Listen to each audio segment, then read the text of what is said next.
Toss হওয়ার কয়েক second আগেও শরীফুল ইসলাম জানতেন তিনি একাদশে নেই।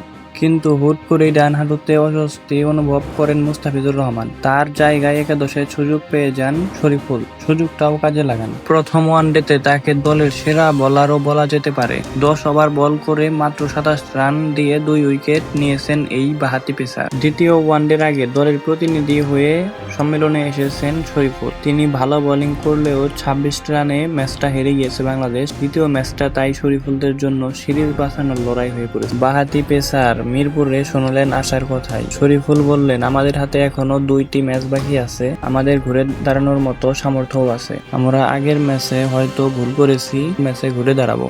পরের ম্যাচে শরীফুল খেলবেন কিনা তা নিয়েও মধুর সমস্যায় পড়তে হচ্ছে টিম ম্যানেজমেন্টকে। কারণ 16 মাস পর ওয়ানডেতে ফেরা শরীফুল যার জায়গায় খেলছেন সেই মুস্তাফিজ এখন পুরোপুরি ফিট। একাদশে থাকবেন কিনা সেই ভারটা অবশ্য শরীফুল তুলে দিয়েছেন টিম ম্যানেজমেন্টের কাঁধেই।